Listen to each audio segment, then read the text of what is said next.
Hi there, welcome back to Andertons TV. My name is Rob. I'm here with Elliot from Soundcraft. How are you doing today? I'm good, man. How are you? Yeah, not too bad. I think we're going to go and have a look at the Soundcraft 22 today, Signature 22. Yeah. I've seen this in the store for quite a while. It's not a new product, but we've never ever delved into what it does and how you can use it. Absolutely. So, should we start with the basics? Absolutely. Talk me through what we've got here. Well, first of all, it is, as I say, 22 MTK, so this is a 22 channel mixing console. Okay. All mixing consoles kind of do the same thing, to be honest with you, but this one does a few things in a special kind of way. The MTK does have a significance, but we'll get onto that in a bit. Okay.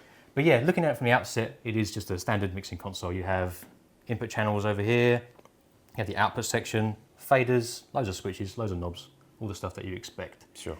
A question I get all the time is, oh look, how do you know what all those knobs do? But as you well know, once you learn one channel, wash, rinse and repeat, and you've got the same thing repeated 16 Did you want to go through just one channel? Yeah, absolutely, let's do that. Yeah. So at the top, we always have your inputs up here. We have a dedicated mic input, dedicated line input.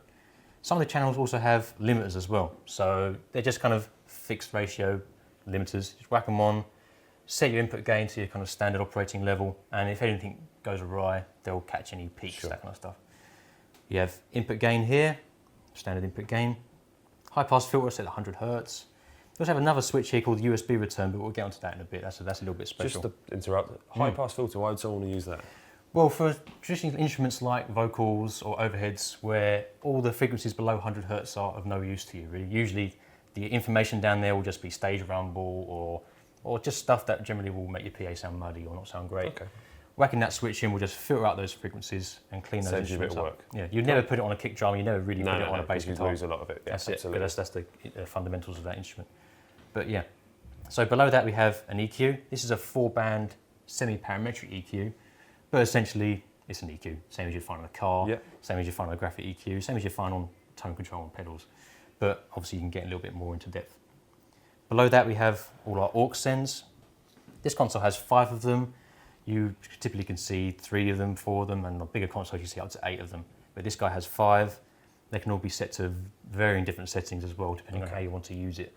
Just to go into it a little bit, if someone to know what an auxiliary send is, just to bring it back down to basics, what is an auxiliary send?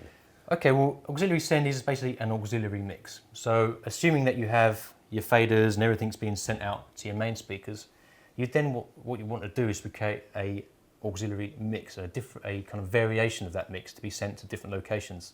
So primarily that's for musicians and their monitoring, their wedges or their in-ear monitors, that kind of stuff. Because obviously through a PA you're going to have everything. Everything that's plugged into a desk is going to come out that PA, and so the audience can hear everything. But a drummer's going to want to hear a very specific mix of elements. So that's what you use your auxes for. Okay. For a vocalist, for example, you go to aux 1, you turn them all the way up to max because they want to hear themselves, mainly, and not much else normally. A drummer, they're going to want to hear a lot of kick drums, so you can send a lot of the kick, a little bit of the vocals, a little bit of the guitars. You can really customize what you send to each musician. Okay. And as I say, typically, they'd be done on these controls here, and they'd be done on a pre-fade auxiliary. Yeah. There's also a post-fade auxiliary. They're less common nowadays, but they can be very useful for effects mainly, effects-driven stuff. As you can see on this one, these 2 last ones here, they're blue, so they signify a couple of different things. Yeah, the effects mainly. On most consoles as well, you'd find that the first 3 would be set to pre, the next 2 would be set to post, and you couldn't change those things. This console is kind of like that, but the effects are always driven post-fader, whereas the actual contributions themselves can be sent out pre-fader as well. Okay. So I say this console goes a little bit beyond that kind of stuff, but we'll get back to that in a little bit. Below the auxiliaries, we have your main kind of fader section. You have pan control to start off with, a mute, PFL, sometimes called PAFL by some. PAFL? Yeah, okay. Apparently. Yeah. Yeah, so P/AFL sometimes. We have subgroup switching, for master, the 2 subgroups that are on here. And then, of course, the fader that everybody recognises. Let's say once you've learned that kind of one channel strip, you then just apply it across the rest of the console. Yeah, I think the only thing that people might find a bit of confusing is this section here. Yeah, the master section. That's it. Yeah, absolutely. But of course, once you've learned this stuff should make a little bit more sense to you. For example, in the same way as you have all your input faders here, you then have a master fader here. Ours is yellow. It's always going to be identified by a different colour on the fader normally. Yeah. And the same goes for auxes. Here are your kind of channels or your contributions, as we call them, Then to the far right, you have your masters, so your overall level of those auxes. We also have a section here which is dedicated to adjusting your effects engines. This console has 2 effects engines, and you have parameters for each engine, as well as a whole dial where you can select what actual algorithm you're using, whether it be modulation effects, reverbs, delays, all that kind of stuff. You can just select that with those dials there. And then here we have something slightly different. These are our subgroup masters. So essentially, you can determine which of these channels are sent to which bus. So you could send, for example, all your drums to a subgroup, and then your subgroup out to your speakers, which would mean if you want to turn your drums up or you want to process your drums, you can do that just with 2 faders, rather than having to have 20 fingers and move them all up at once. Sure, makes sense. And you have 4 subgroups there, so you can have a drum subgroup, bass, or you have strings, backing vocals, main vocals. You can divvy those up whatever way you see fit. Absolutely. And they have separate outputs too. So some guys, they like to run their subgroup, their subwoofers using a subgroup, fine. things like that. Yeah. So it gives you more flexibility to send audio to different places at different times. Okay. Well, that was a really good overview of general mixes. So what does the 22 MTK do differently? Obviously, people are thinking multi-track, which is true. Absolutely. How does that actually work? How can we use this desk in multi-track? Absolutely. Well, yeah, as you say, this is a multi-track console, and has a USB port coming in here. So what that essentially means is that this becomes a 24 in, 22 out audio interface. Wow. And that's all built in and ready to go out the box. So each channel, when you plug a source in there, the channel is sent straight out via USB into your DAW or into your laptop to be recorded. And that's done 22 times. So if you want to take this to a recording session, obviously you can do that. Plug all your instruments in here, your kick drums, your snares, your vocals, everything into the console. Mix it for the control room, mix it for all the headphone mixes, and then simultaneously record all those inputs individually as a multi-track file into your computer. That's quite impressive. Absolutely. I mean, you know, for that kind of power in an audio interface, you have to spend a lot of money. You but do. On here, you're getting all that built in, and you're getting a great mixing console that you can take out and about, use it at the same time, or use it individually. Well, I mean, considering the size of it as well, and then the price, obviously, that's impressive. Absolutely. Obviously, with the desk itself, you've got Ghost preamps, you've got Lexicon effects built into it. Yes, absolutely. That analog side, I mean, that's kind of the real signature of Soundcraft sound. I think that's where the name comes from. Yeah. If you look throughout time, you know, there's always key products in a brand's history that always have a big impact. And for Soundcraft, it was Ghost, which was kind of a very famous recording console back in the day when tape was still around, all that kind of stuff. It was always famed for having kind of, I mean, I wouldn't say they're the cleanest preamps in the world, but that's not what you want a lot of the time. You want a little bit of character and that kind of warm sound. For Ghost consoles are very popular for kind of R&B artists, and I mean, Dr. Dre has one, for example, because he loves the sound. And then moving below that, we have the Sapphire EQ. Okay. So this is a really cool console. This was made in the 1990s, and it was a big post-production console, and it cost thousands and tens of thousands back then. But what was really cool about it is it had something called an asymmetric EQ. Okay. So what that essentially means is that when you boost a frequency, it boosts with a very wide Q, very wide bandwidth. But when you cut a frequency, it cuts with a very narrow bandwidth. So what that means is that if you want to cut problems out of a kick drum or any ringing kind of frequencies in your source, when you do that and you cut the EQ band, it will cut with a narrow Q. So you're not cutting all this stuff around it that you might find useful. Yeah. A lot of these consoles on the EQ, if you cut something, you're just scooping out loads of stuff that you probably really want. But on this EQ, it can be very precise. But then when you want to, boost frequencies, you boost with a very wide Q, which means you're going to get a very natural sounding boost. And it's not going to sound really overly resonant, that kind of stuff. Absolutely. So all it means is that we can have a very basic amount of controls, a small amount of controls, but you can get a lot of flexibility to address issues, and also to, as it's an EQ, it's all about equalising something to make it sound its best. And with this EQ, it does the best job at that. Wow.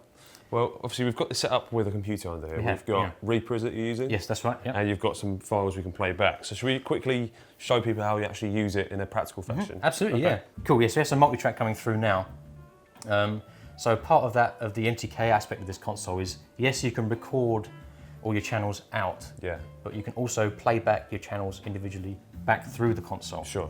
So what that means is once you've recorded your session, like I did with this file you're hearing now, you can then change your routing on your DAW, press down those USB return switches that we spoke about earlier, and now all the channels are coming through the console just like they were at the time. So in terms of processing the sound coming back into it, say I got these together. Yep. So these channels here is predominantly my drums. So I want to EQ the drums. Yep. How would I then record that into my software? Well, the best way to do it on this console is you create your mix, EQ everything, apply reverb, do anything that you want, and then the actual master bus of this console has its own output that's set to USB. Okay, so that'll be like a stereo. That's right. Yeah. And it's like, call it analog summing, call it what you like. Essentially, you're capturing this mix that you're mixing in real time, and you're printing it into a stereo file. Would there be any way of doing a multi-track recording of that? There isn't, unless you do it That's one what at I a time. thought. Yeah. Okay. Yeah. Because I mean, we did a lot of research, and we found that a lot of guys, if they're going to go down this route of having an analog console in their studio, they want the analog front end, which with this console sounds great. But then when it comes to mix down, they want to get their hands on faders, they want to get their hands on controls. That's it. A lot of people I think we see in stories, basically they're not so much ready to go to digital because they've got a hardware setup. But this is the perfect segue because you get both. Absolutely. Because people are scared of DAWs, like, I don't want to use a mouse, I don't want to use a MIDI controller. Exactly. But this is the perfect option if you want to segue into it. And there's not just one size, there's a couple, isn't there? That's right, yeah. This one looks daunting because it's got loads of knobs. Yeah. As I say, it's very easy once you know one. There's also a 12 MTK, which has 8 mic preamps, 12 channels to mix in total, 14 by 12 USB interface. And it's very much the same. It has the Ghost preamps. It has the same EQ. It's just slightly smaller. It's a 3-band semi-parametric EQ. And it has 3 auxes. If you're looking at a console that size, those facilities are going to be perfect for you. You know, you don't necessarily need 5 auxes if you're mixing 12 channels. Absolutely. So the feature set of each console has been narrowed down. That's the right sort of size, I think, actually, because a lot of people might think of this like this is a beast, and you're like, this is a bit too much. But having 14 channels, that'll fit into most people's studios. Absolutely, on your desktop. And I've seen a lot of people, I think, we've had in store who've actually been using it for podcast, radio stuff. Radio particularly was really useful. Yeah. Obviously, what else is there we can do with this? Is this pretty much everything, or is there anything else do you reckon we could do with it? Basically, they're kind of the main points, and they're kind of the things that most people are going to be using. In terms of what this console does differently to others is its flexibility is key in this console. As I said before, this isn't very glamorous stuff. But in terms of auxes and that kind of stuff, you have a real flexibility as to what you can do with that. And I think with this console as well, the effects are really, really key. The effects on here are actually straight from a company called Lexicon, who are very, very famous for creating brilliant sounding reverbs. I'd say if you grab any major record throughout recent years, it's probably got a Lexicon reverb in there somewhere. Yeah, I'd agree. And if you look at any big fancy consoles in the studio, there's usually a little white thing on there with little faders on there. That's usually going to be a Lexicon unit. So yeah, it's got real great pedigree in that kind of area. Yeah. And this console has 2 engines built in. 2? 2. Okay. 2 stereo engines built in. And they're not, it's not like, well, I guess it is software, but we're not talking modelling. Underneath here are 2 physical chips, the same ones that you'd find in a MPX 400, a standalone Lexicon unit. So it's the proper stuff. So I believe these are actually designed in the UK. Absolutely. But built elsewhere. That's right. Which is quite nice to have a bit of British absolutely engineering there, I guess. Absolutely, yeah. I mean, look at it. Yeah, absolutely. All the team behind this, we're all very proud of the Soundcraft history. Yeah, absolutely. And as this is analog consoles kind of, I won't say they're dying out, but digital consoles have really come to the fore lately because of features versus price. Yeah. But this console was an opportunity for us to really create something. Maybe I don't want to call it the last analog console Soundcraft ever going to make, but it's really the greatest hits collection of all their greatest parts. That's a perfect way of describing it. Greatest hits collection, because it has everything you'd need as an original studio engineer, and to the new guys who are probably starting in a bedroom and they've used a computer and then kind of meet in the middle. Absolutely. It's got the mixer stuff for your old fogies who want to get their hands on things, but it's got all the new kind of software integration, USB integration for today's market. Personally, I just love being able to actually have some physical control. Absolutely. Because just doing that, I mean, it's more of an organic workflow as opposed to worrying about where have I clicked that, what's that routed to in the software, I've got to go to a different page. Or just picking a plugin, that's it. Which plugin am I going to use for this instrument? Here you've got a great EQ and you just use it. and you get your hands on it. That's it. Takes that kind of question out the window, which is nice. Perfect. Well, brilliant. Thank you for coming in. No worries, you're welcome. Obviously, if you like the video, hit like. If you wanted to ask us a question or suggest another video, comment below. And I guess we'll see you next time. Hey guys, thanks for watching the Andertons YouTube music technology channel. If you're a guitar player or you play bass or a drummer or you're into keyboards, you might like one of our other YouTube channels, and I'll put links to those in the description below. Anyway, if you'd like to find out more about the products we featured in this video, please click up here. If you'd like to watch another video from this channel, please click here. If you'd like to buy a t-shirt like the one I'm wearing, click down here. And lastly, if you'd like to subscribe to our Music Tech YouTube channel, please click down here. Thanks for watching, and we'll see you next time.